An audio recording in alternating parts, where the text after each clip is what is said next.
Well,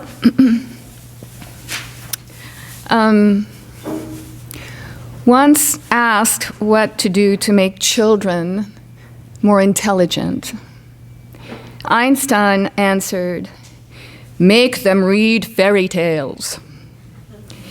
And if you want them to be more intelligent, then more fairy tales."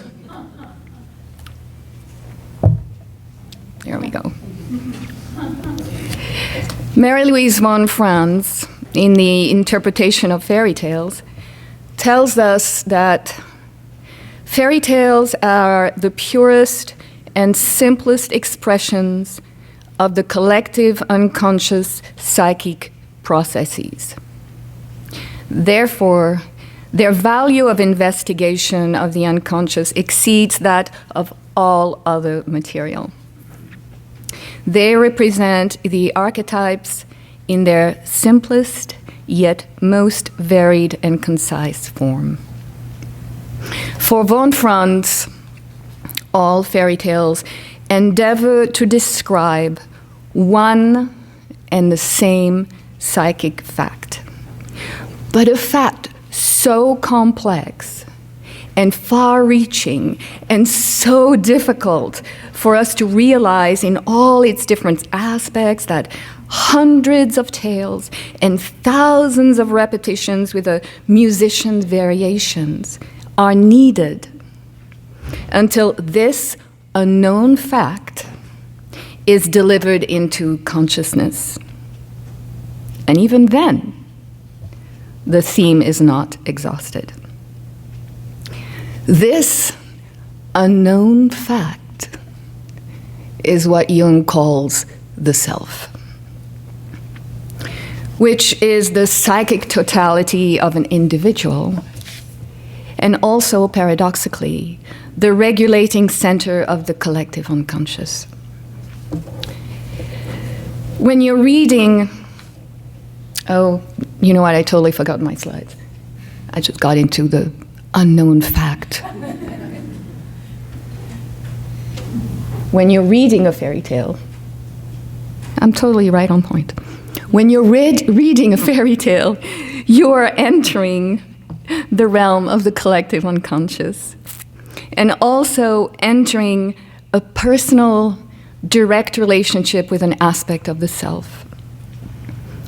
As Dr. Chris Downing tells us, the deeper we go into myth, the more we become aware of the archetypal dimension of our own life.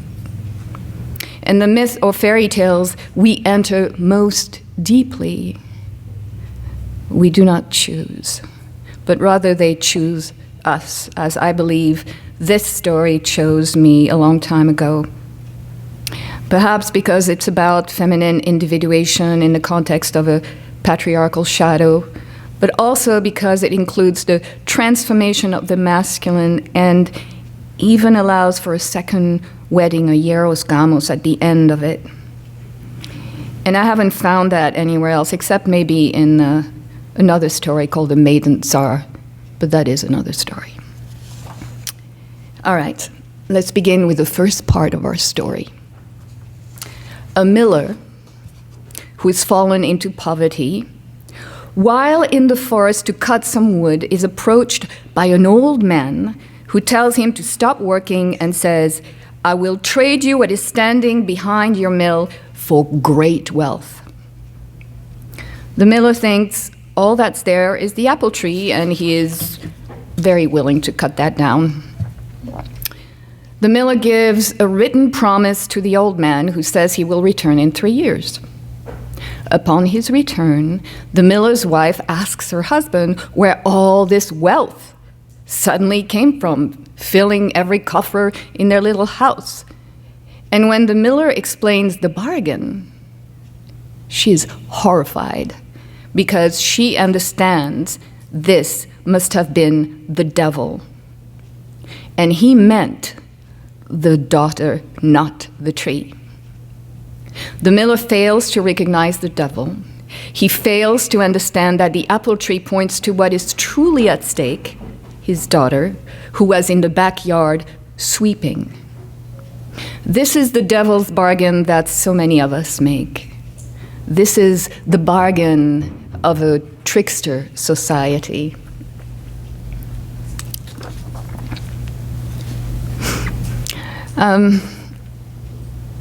As Robert Johnson puts it, trickery as attitude always involves getting something and refusing to pay the human direct price for it. The devil comes back 3 years later to collect his prize. But the day the evil one is supposed to come, the daughter washes herself clean and makes a circle around herself with chalk. The devil appears but cannot get near her. He orders the miller to take all the water away that she may no longer wash herself or clean herself. Otherwise, he has no power over her. The next morning, the devil returns, but even though she's dirty now, she has wept in her hands so deeply all night long that they're quite clean. And it is enough to repel the devil again. This is the power of tears as a purifying and sanctifying element. I will come back to the tears. The devil is furious, and he orders the father to cut off her hands, or else he will take him instead. In his terror, the miller promises the devil that he will do it. So the miller goes to his daughter and, begging her forgiveness, asks if he can cut off her hands. The daughter agrees to this terrible sacrifice. But she cries so deeply, the stumps have become purified as well.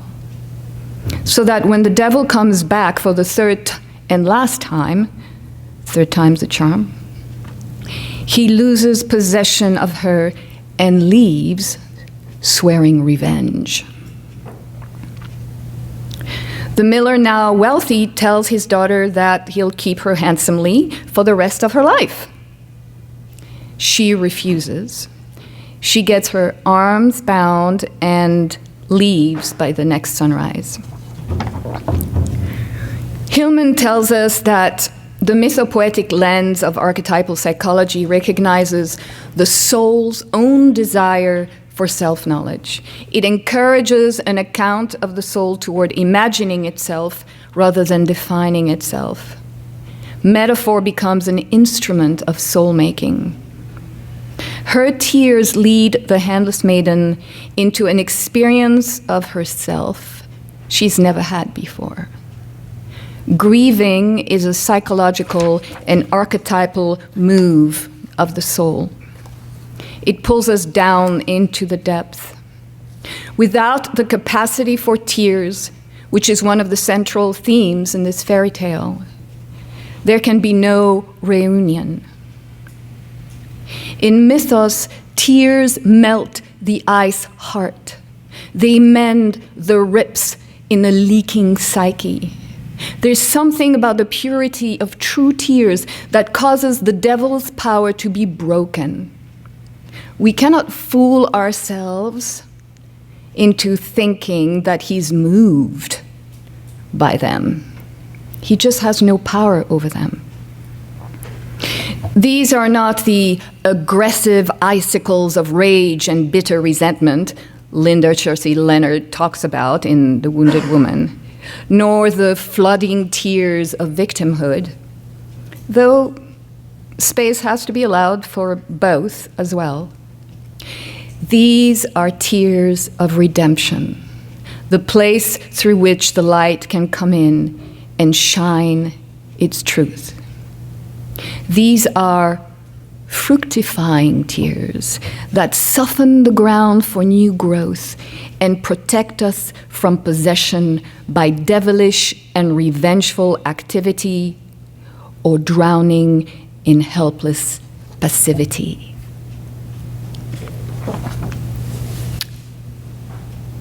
The active waiting and acceptance of suffering that the Handless Maiden's tears bring save her from both puella passivity and armored control, and allow her the active receptivity of faith, hope, and trustful confidence that may lead to healing. They are tears of transformation. From the moment the Handless Maiden refuses to stay, even though she would be totally taken care of, the shift from ego to self at the center of the personality has begun. The realm of liminal imagination portrayed in the fairy tale opens a path to new connections with the divine and the necessity to confront the shadow of the Great Mother again. Jung understood the shadow as both an individual and a collective phenomenon. For the individual, one of the major tasks in the process of psychological development is to recognize, acknowledge, and accept those rejected aspects of the self, the shadow. The process of integration through acknowledging and accepting the shadow aspects of our personalities give us depth and access to a greater range of expression. And oftentimes the shadow will hold previously unknown powers and capabilities. On the collective level, the shadow aspect has been affected, influenced, or even created by cultural norms and the expectations of a particular society. One of the great gifts of this fairy tale is that it shows us then what is required for the feminine to return to wholeness, to be restored and remembered. This regeneration will face many obstacles and will require the solitude of the forest. According to Clarissa Pinkola Estes, one of the essential themes in The Handless Maiden is the acute betrayal of the young feminine by the father. And she also points out that this betrayal is so powerful because the father, who symbolizes the function of the psyche that is supposed to guide us into the outer world, is in fact ignorant about how the outer world and the inner world work in tandem. The hands themselves, cut off by the father as a result of his ignorance and his greed, are a striking image. Shakespeare thought to use it in one of his bloodiest revenge play, Titus Andronicus. Titus kills his daughter Lavinia after he finds out who raped and mutilated her. And in the play, her hands and tongue have been cut off. In the fairy tale, once the hands are cut off, everything else follows from there. They symbolize in part the capacity to be in touch with both the outer world and the inner world through their ability to work, to create anything, including a life of one's own, to share, to hold, to grasp, to pray, to give. The cutting away of the hands has many ramifications. There is this cutting away of the ego, something that cannot mature, the initial innocence, and it is accompanied by horrendous pain because in many instances, and rightly so, the ego believes it's going to die. And it is the beginning of the journey into the underworld. The cutting of the hands is also the cutting away of touching and holding things in the world, of embrace, of understanding. There's a cutting away of the ability to be in the world, of being able to feed oneself. It is a disremembering of the sensual nature and of the instinctual nature. With this comes even more of a drawing inward. Of course, the daughter cannot stay in the outer world without hands. She must go into the underworld, the world of the forest. It is, I believe, it is the right choice. Hands are not only receivers, they're also transmitters. They are healers, like a mother's touch on the burning brow of a child. Hands feel, they see in ways that eyes cannot see. So to cut off someone's hands is literally to dismember the human feeling, seeing, and healing functions. I understand the fairy tale as the betrayal of the feminine by the mother as well as the father. Indeed, the mother is ineffective in protecting her child. She witnesses, she reports what has happened, but there's no mention by the storyteller as to whether the mother experiences any grief at what her daughter goes through. Being caught between two impossibilities, we come face to face with what Hillman calls the intolerable image, which is actually a primary image, that which has become demonized because not allowed on some level and must be redeemed. The question becomes how to deal with this neurotic conflict. In our fairy tale, the Handless Maiden, faced with this awful choice, being taken by the devil or her father's death, accepts to have her hands cut off. And then she leaves everything behind she has known until now. It is a tragic and terrifying choice, and also the beginning of her transformation from victim to a new sense of self. Let's continue with the story. So the maiden gets her arms bound and leaves by the next sunrise. She walks all day until night falls. Then she comes to a royal garden with trees bearing fruit. She cannot enter on her own. The garden is surrounded by water. She has traveled all day, and she is hungry and tired and lonely. She prays for help. And a spirit comes to her, a guiding spirit. The spirit makes a dam that she can cross the moat into the garden. She wishes to eat from a tree, and the tree bends toward her, and with her mouth, she takes only one pear.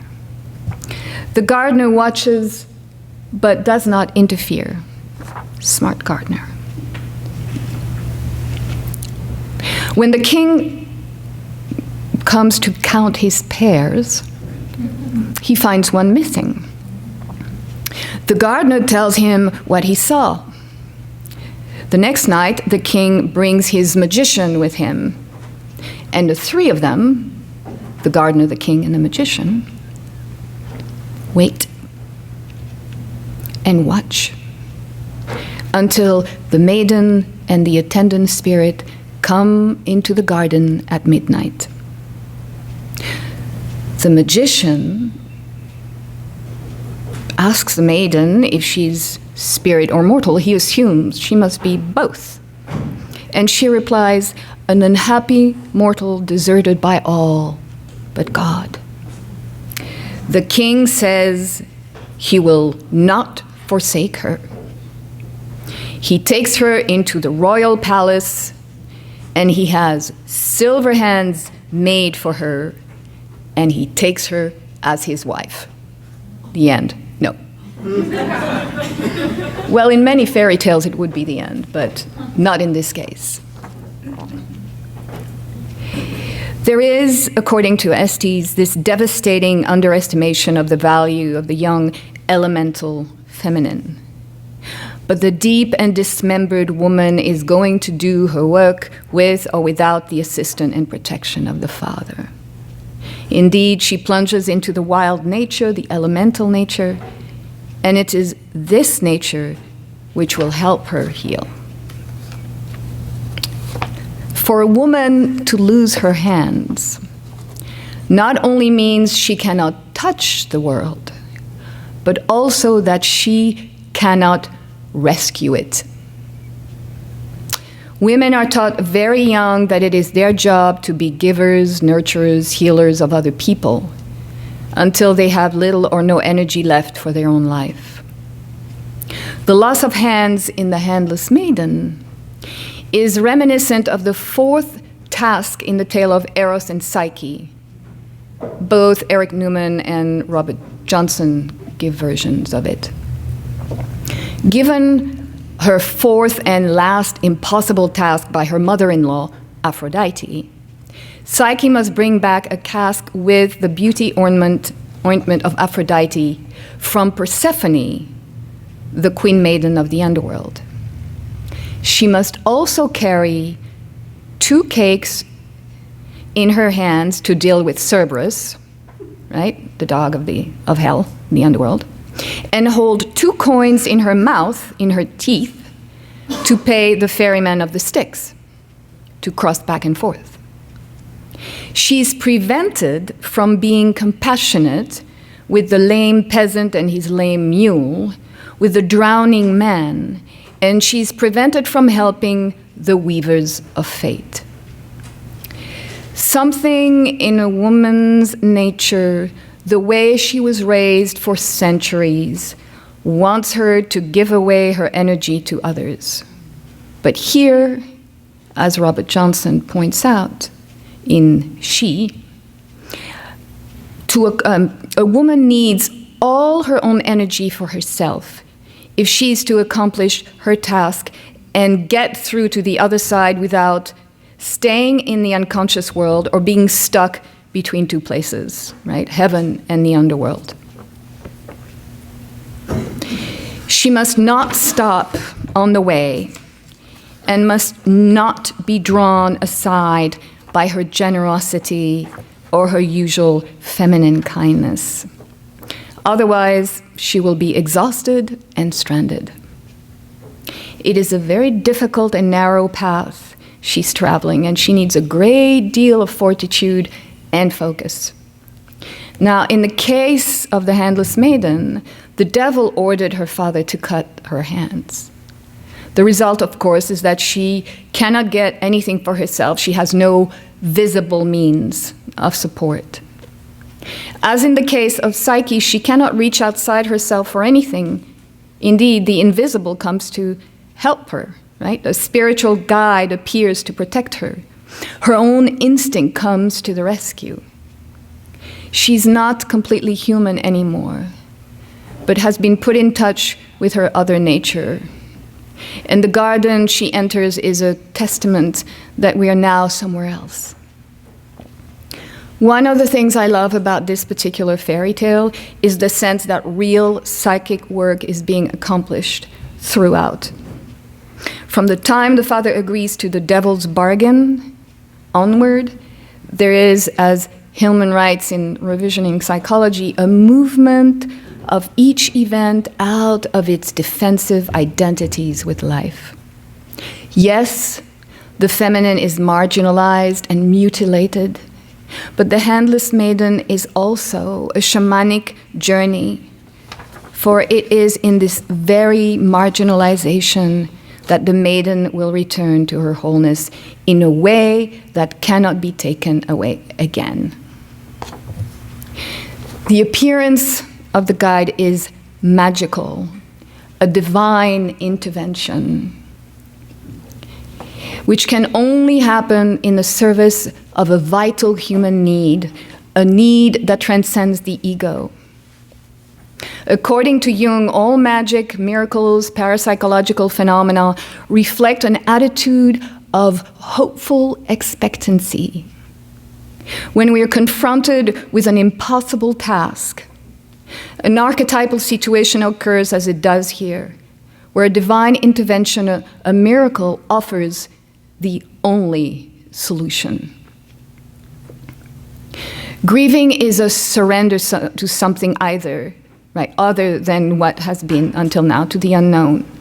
The tears that flow from the soul create an alchemical bridge that can take us from calcinatio, the burning of all that we wear, as alchemists explained it, all the way to conjunctio, the inner marriage of the feminine and the masculine energies, and an experience of a new reality, which even transcends opposites. The Handless Maiden expresses this idea of seeing both sides at once. She's wandering with no way to support herself, no means to feed herself. But we are in the underworld, and her guiding spirit is present. We are in a magical land and in sacred time, to use Mircea Eliade's term.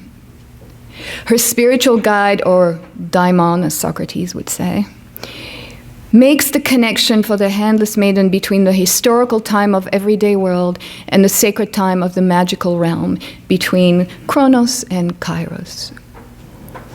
And it is one of those most magical moments in the story when the Handless Maiden, guided by the spirit, enters the garden, and then the tree lowers its branch that she may be fed.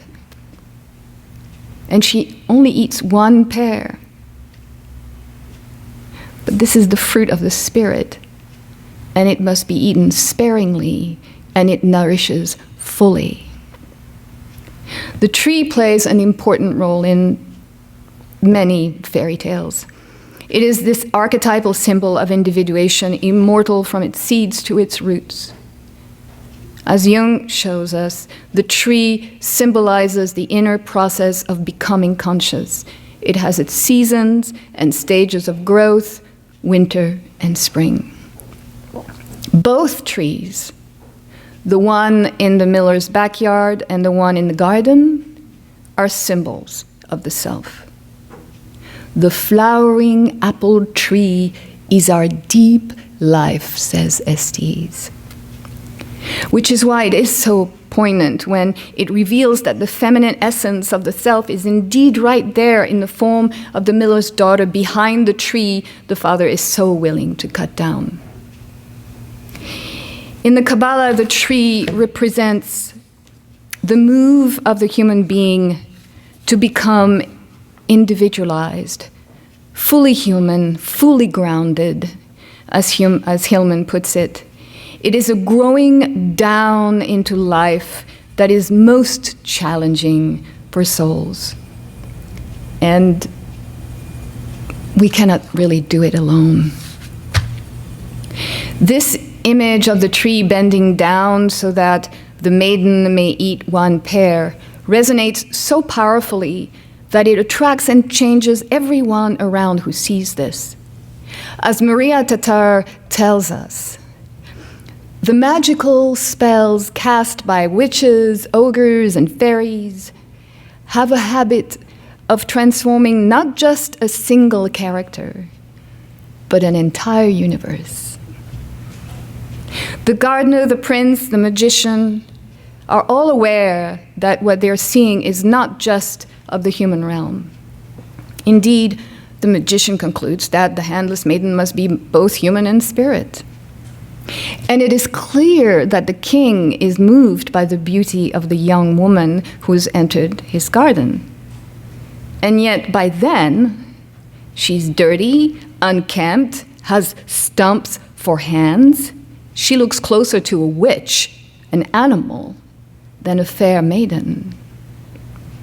There's this apparent contradiction between low social status and quality of soul, but the king sees through it anyway. I think this is how you want to choose a partner.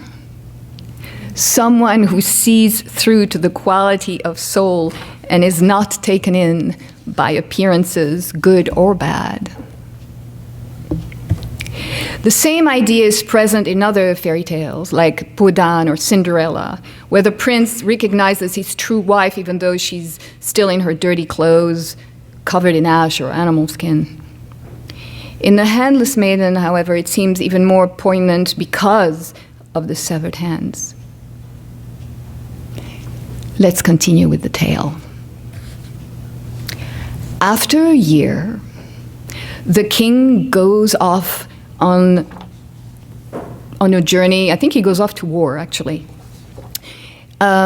Kings go off to war. That's what they do. And asks his mother, the queen mother, to take care of his young queen and inform him if she has a child. Well, she does. She gives birth to a boy. The old queen mother sends a messenger with the joyful news.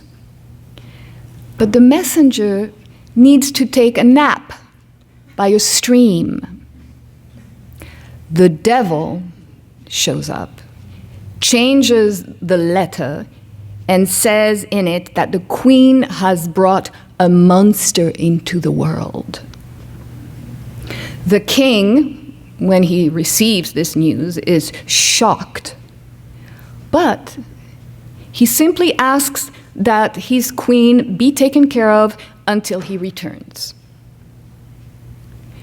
The messenger falls asleep again by the same stream on the way back. And the devil changes the message again, asking in the letter that both the young queen and her child be put to death, preserving the queen's eyes and tongue as proof. The queen mother gets this message and just starts weeping. But she decides to have a doe put to death instead. She sends the queen and her baby away, and she tells the young queen to never return. So the young queen walks into this great wild forest, and she keeps walking until she comes to a small house with a sign that says, "Here all dwell free." A wise woman comes out and greets her, and the queen stays there for 7 years with her child. And during that time, her own hands grow back. Meanwhile, the king has returned home and asks to see his wife and child. The old queen mother shows him the letters forged by the devil and the tokens of the queen's death. The king begins to weep so bitterly that the mother has compassion for him, and she finds herself so moved that she ends up telling him the truth, that she actually sent both mother and child away and did not have them killed. The king, upon hearing this, leaves to look for them immediately and vows to neither eat nor drink until he finds them, which could take a very long time. This necessity to go into the forest is part of the process. We become the other, the stranger to the world, as we become reacquainted with our own nature. But the devil doesn't give up so easily. He is the one who not only creates fear and chaos, but miscommunication, putting the bearer of good news to sleep so that he may change the message into one ordering death. He's very much like the trickster god of native lore, but he's also Lucifer, the light bringer. Because of the mayhem he creates in the story, the Handless Maiden is pushed to her limits to the places deep in the forest where she eventually grows back her real hands. Confronting the devilish inside of us can be terrifying and chaotic, but also brings about a sense of eros, of aliveness. Since eros is born out of chaos, the light out of darkness. This feeling of chaos can be born out into artistic or creative expression. As Rumi tells us, though we seem to be sleeping, there is an inner wakefulness that directs the dreams and that will eventually startle us back to the truth of who we are. Though the story, like most fairy tales, seem to be complete when the king finds his true wife, in the case of the Handless Maiden, this turns out to just be the midpoint of the story. In this story, there are no stepsisters getting their eyes plucked out by birds. The devil loses for now, that is until we forget to remember the devil, and rest on our laurels.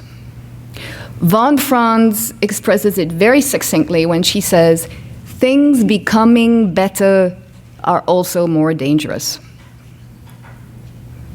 In other words, the maiden could stay with the king in the castle and enjoy her silver hands, but that would be dangerous. The psyche could go back to sleep. At such a time, one needs that merciless wolf determination, the hard cruelty of the surgeon's knife. That's von Franz. And yet, this does not necessarily mean taking action that leads to confrontation. Von Franz talks about this seduction into extroverted action as the great illness of the white man. The king believes that the gift of silver hands to his new queen will fix everything. But trying to fix a problem of soul with material things does not work. And yet we do try that all the time, don't we? The king goes off to war, which is a leitmotif, in fairy tales. So the next step of the psychic process can occur. Messenger sent to deliver the good news falls asleep by the stream, and the message is perversely changed. This theme evokes again the power and danger of the waters of the underworld. Maybe it's Lethe this time, the river of forgetfulness. The devil, whom we forgot to remember, is back twisting vital comprehension and human perceptions. However, the power of this story is that it also shows us how to relate to the devil without letting him win our soul. The doing nothing, or the tactic of avoiding the confrontation used by the Queen Mother, is very much the type of compensation for extroverted action von Franz talks about. The mother-in-law is connected to the Divine Mother. She's not the evil, destructive one, well, perhaps because the devil is the split-off part, the predator. She has the ability to soften curses, to redirect them by sacrificing a doe, animal sacred to the goddess, by the way. So the mother sends the young initiate back into the forest. By the way, it's interesting to know that according to Estes, in the Grimm brothers version, the child is male and called sorrowful. But in the goddess-centered tales, the child is a girl called Joy. Perhaps because the creative spontaneity which springs from the essential depth or center of the personality is by its nature filled with joy. During the 7 years in which the Handless Maiden is back in the forest, cared for by spirit and wild nature, her hands miraculously grow back, while the king himself goes through his own grieving and wondering process. One of the most amazing things about this long initiation, which Estes also mentions, is that the woman undergoing the process continues to do all the regular things of the topside world, loving, taking care of her baby, workday tasks, as well as this deep, faraway journey. It reminds me of Thich Nhat Hanh, who quotes Siddhartha, and the notion that transformation and enlightenment are akin to passionate living, which means finding wonder and aliveness not only in the extraordinary, but also in the ordinary tasks. All right, now we come to the last part of the tale, the fourth part. The king travels for 7 years until he finds this house in the forest with the sign, "Here all dwell free." The wise woman welcomes him and offers him meat and drink, but he refuses. Instead, he goes to lie down to rest, and he puts a handkerchief over his face. That's another initiatory element, like the wedding veil, right? The wise woman goes into the queen's room and asks the child to pick up his father's handkerchief, which has fallen from his face. The child doesn't understand and says, "This is not my father." The king hears this and asks who they are. The queen says, "I am your wife, and this is your son." And the king responds, "Well, my wife had silver hands." And so the wise woman goes into the inner room and brings back the silver hands. So in the end, the king recognizes, yes, this is his wife and child. The wise woman eats with them, and then they return home to the king's aged mother. The king and queen are married for a second time. And then they live contentedly to their happy end. The Handless Maiden is the path of the wounded healer, a path toward wholeness and individuation from the alchemical steps of the lesser conjunctio, and then a second marriage, a true hieros gamos, in the end. With her, okay, let me see. With her first marriage, she still has false hands, the silver hands given to her by the king.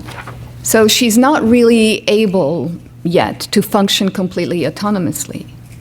Only after escaping the devil a second time, and after the king has had his own journey looking to recognize, to reconnect, right, to find the feminine,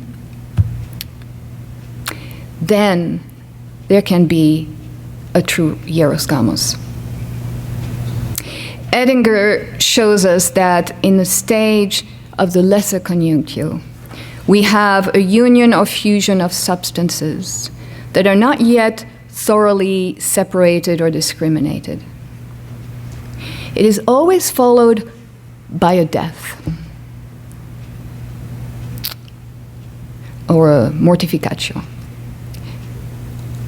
The greater conjunctio, on the other hand, is the goal of the opus, the supreme accomplishment. And in actual reality, those two aspects are combined with each other, according to Edinger. The Handless Maiden seems to follow a mytho-poetic structure. It has its own music and this movement from human to spirit.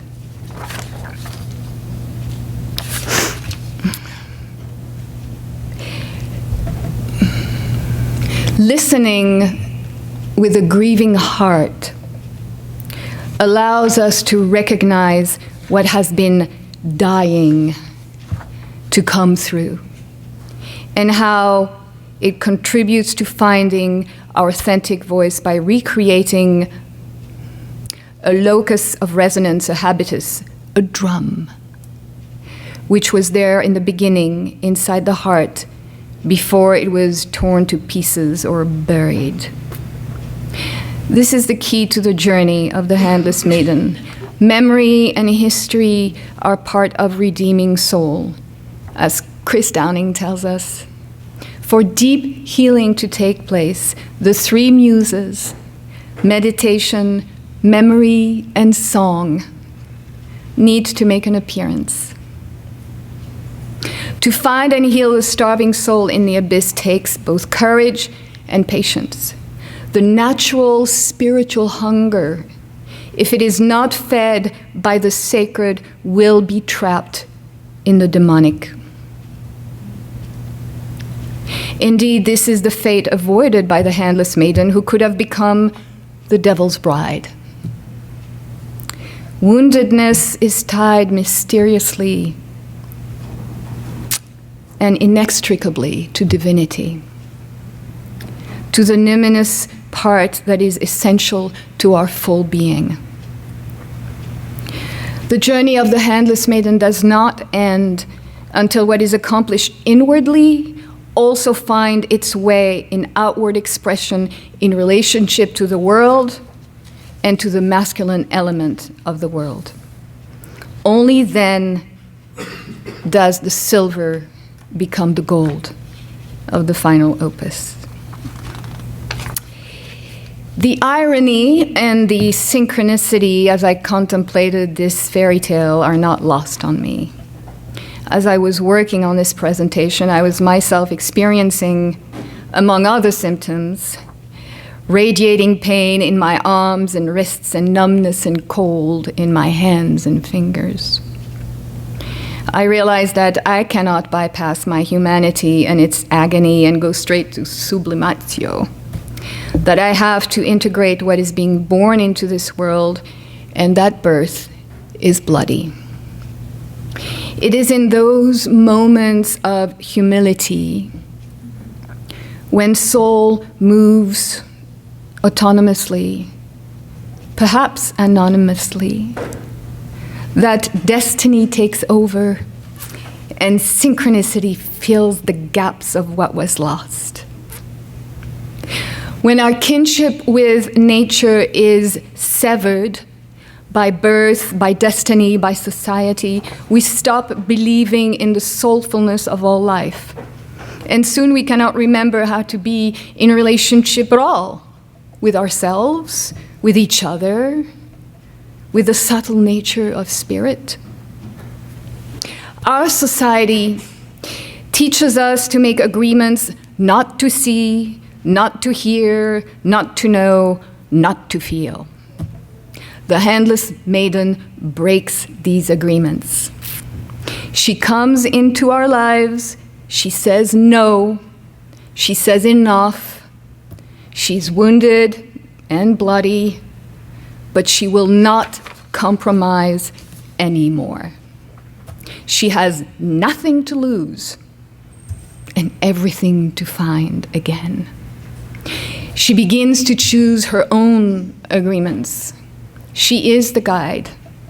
She accepts the loneliness and the danger of her journey. She shows us how to listen and to remember. The Handless Maiden lives in all the activities of soul, in synchronicities, in daily tasks, in dreams.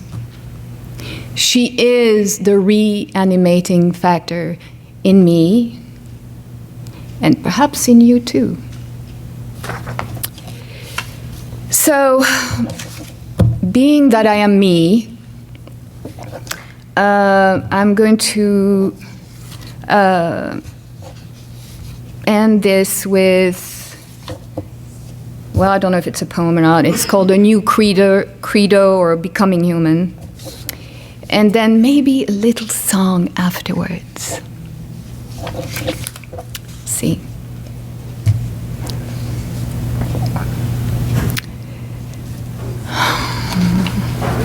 Becoming human.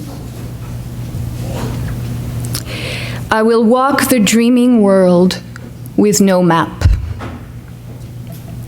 and grieve with the cries of lost children.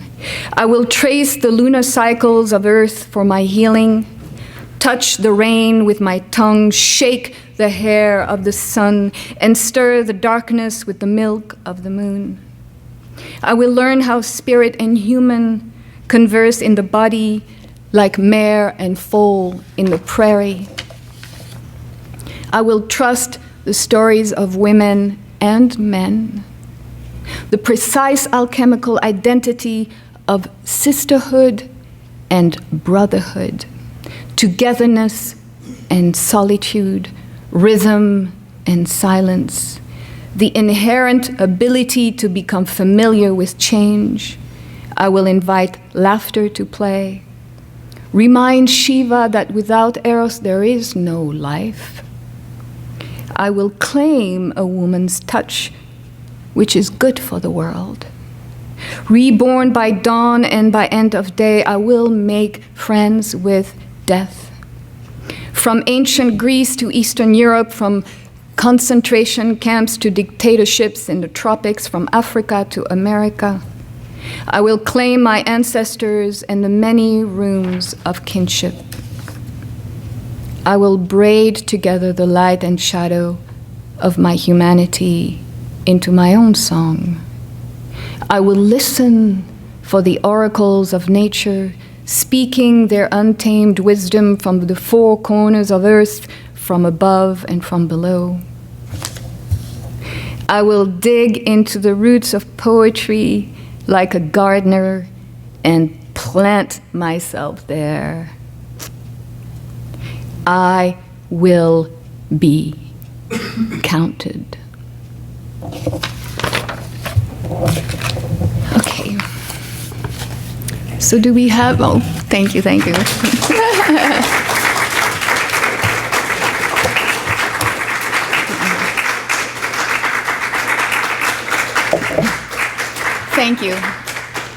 So I wanted to do this little, I thought about this little song because it's really about connecting to nature, listening. And this song is actually from this novel I've been writing for a very long time. And it's in the fairy tale, surprise, surprise, it's a fairy tale.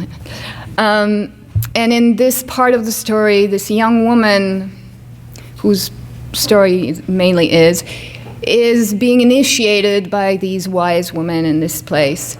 And she's put in this room, actually it turns out to be like the top of a tree, and she's stuck there until, and her task is to figure out what the cloud says to the mountain. What is actually the song of the cloud to the mountain? Well, how do you write that? So, being me, I just sat and meditated until I could hear what the cloud says to the mountain. And this is what came up.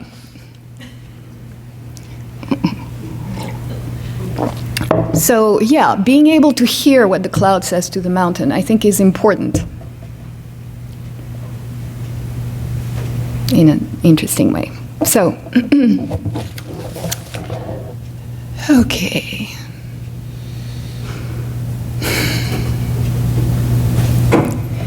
Come into me, mountain.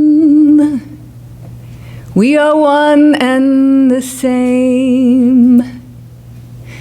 I am your hidden glory. I am your crown. I am your crown. Come into me, mountain. Let me rain upon your peaks. Make you drip with snow. Come into me, mountain, within the circled grace of my wisest embrace. I let the stubborn sun make her daily summon on my newfound treasure. You're one without measure. All the way down you go to the green valley below. All the way down you go to the green valley below. Come into me, mountain. Come into me, mountain. We are one and the same. I am your hidden glory. I am your crown. I am your crown.